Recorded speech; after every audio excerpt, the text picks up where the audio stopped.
നമസ്കാരം, ദേശസ്നേഹി ചാനലിലേക്ക് സ്വാഗതം.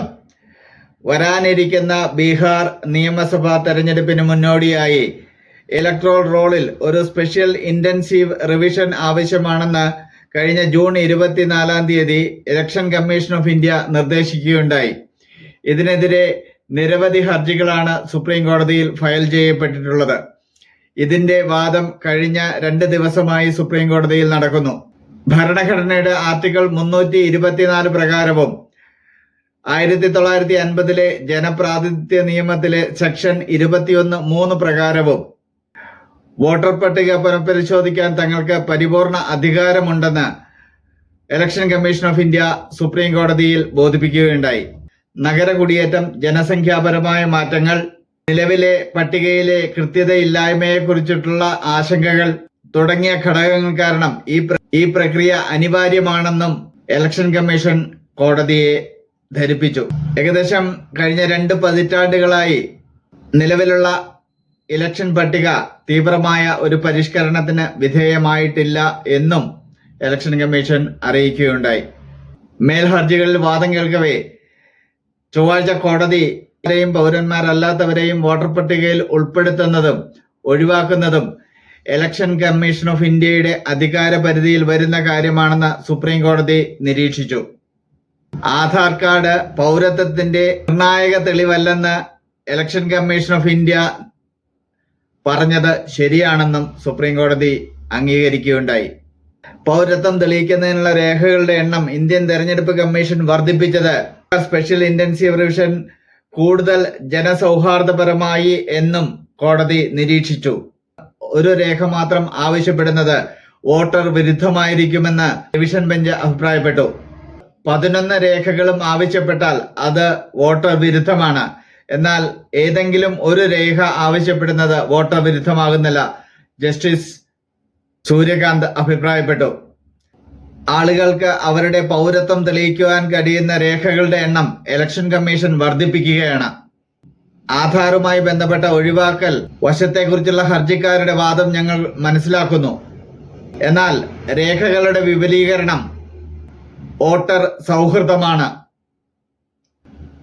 ഇപ്പോൾ നിങ്ങൾക്ക് ഒരു പൗരനായി സ്വയം തിരിച്ചറിയാൻ കഴിയുന്ന 7 ഇനങ്ങൾക്ക് പകരം 11 ഇനങ്ങൾ ലഭ്യമാണ്. മേൽ സൂചിപ്പിച്ച ഹർജികളിലുള്ള വാദം സുപ്രീം കോടതിയിൽ വ്യാഴാഴ്ചയും തുടരും. പെട്രോൾ പമ്പുകളിലെ ടോയ്ലറ്റുകൾ ഉപഭോക്താക്കൾക്ക് മാത്രമാണെന്നും പൊതുജനങ്ങൾക്കുള്ളത് അല്ല എന്നും കഴിഞ്ഞ ജൂൺ 17 കേരള ഹൈക്കോടതി ഇറക്കിയ ഉത്തരവ് ബുധനാഴ്ച ജസ്റ്റിസ് CS ഡയസിന്റെ ഉത്തരവിലൂടെ പരിഷ്കരിച്ചു.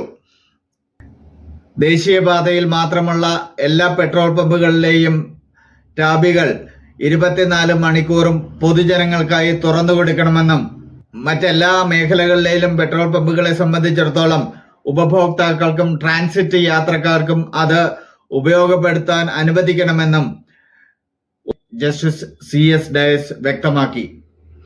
എന്തു തന്നെയായിരുന്നാലും സുരക്ഷാ പ്രശ്നങ്ങളോ ഇല്ലെങ്കിൽ ടോയ്ലറ്റുകൾ ഉപയോഗിക്കുന്നതിൽ നിന്ന് അവരെ തടയരുതെന്ന് പമ്പ് ഉടമകളോടും എണ്ണ കമ്പനികളോടും കോടതി നിർദ്ദേശിച്ചു. സ്വച്ഛ് ഭാരത് മിഷനിലെ നിർദ്ദേശങ്ങൾ പ്രകാരം പെട്രോൾ പമ്പുകളിലെ ശൗചാലയങ്ങൾ പൊതു ശൗചാലയങ്ങളായി കണക്കാക്കണമെന്ന സർക്കാരിന്റെ വാദത്തെ കോടതി അംഗീകരിച്ചില്ല. ടോയ്ലറ്റുകൾ നൽകേണ്ടത് തദ്ദേശ സ്വയംഭരണ സ്ഥാപനങ്ങളാണെന്ന് കോടതി ചൂണ്ടിക്കാട്ടി. അത് ചെയ്യാനുള്ള ഉത്തരവാദിത്തം സ്വകാര്യ പെട്രോൾ പമ്പ് ഉടമകളിലോ എണ്ണ കമ്പനികളിലോ എങ്ങനെ ചുമത്താൻ കഴിയുമെന്ന് കോടതി ആരാഞ്ഞു. പൊതുജനങ്ങൾക്ക് ടോയ്ലറ്റുകൾ നൽകേണ്ട ഉത്തരവാദിത്തം പെട്രോൾ പമ്പ് ഉടമകൾക്ക് നൽകാൻ നിങ്ങൾക്ക് എങ്ങനെ സാധിക്കും? സ്വച്ഛ് ഭാരത് മിഷന്റെ കീഴിൽ അത് നിങ്ങളുടെ ഉത്തരവാദിത്തം ആണ് എന്ന് കൃത്യമായി കോടതി നിരീക്ഷിച്ചു. പെട്രോൾ പമ്പുകൾക്ക് പുറത്ത് അവരുടെ ടോയ്ലറ്റുകൾ പൊതു ടോയ്ലറ്റുകളാണ് എന്ന് കാണിക്കുന്ന ബോർഡുകൾ സ്ഥാപിക്കാൻ സർക്കാരിന് അധികാരമില്ല എന്നും കോടതി വ്യക്തമാക്കുകയുണ്ടായി. ആ രീതിയിലുള്ള യാതൊരുവിധ ബോർഡുകളും സ്ഥാപിക്കുന്നതിൽ നിന്ന് മുനിസിപ്പാലിറ്റികളെയും സർക്കാരിനെയും ഈ ഉത്തരവിനാൽ വിലക്കുന്നു എന്ന ഉത്തരവിൽ കോടതി വളരെ വ്യക്തമായി സൂചിപ്പിച്ചിരിക്കുന്നു. അങ്ങനെ ചെയ്യാൻ അനുവദിച്ചാൽ ഏത് കെട്ടിടത്തിലെയും ടോയ്ലറ്റുകൾ പൊതു ടോയ്ലറ്റായി പ്രഖ്യാപിക്കേണ്ടി വരുമെന്നും കോടതി നിരീക്ഷിക്കുന്നു. നാളെ ഹൈക്കോടതിയുടെ ടോയ്ലറ്റുകൾ പൊതു ടോയ്ലറ്റുകളാണ് എന്ന് ബോർഡ് സ്ഥാപിക്കാൻ കോർപ്പറേഷൻ അധികാരികൾ ശ്രമിക്കില്ല എന്ന് പറയാൻ കഴിയില്ലെന്ന് ജസ്റ്റിസ് ഡയസ് അഭിപ്രായപ്പെട്ടു. ഈ സുപ്രധാന വിധിയിലൂടെ പൊതുജനങ്ങൾക്ക് വളരെ ആശ്വാസകരമാകുന്ന രീതിയിൽ ഹൈക്കോടതി ഇന്ന് ഒരു ഉത്തരവിറക്കിയിരിക്കുന്നു. വന്ദേ മാതരം.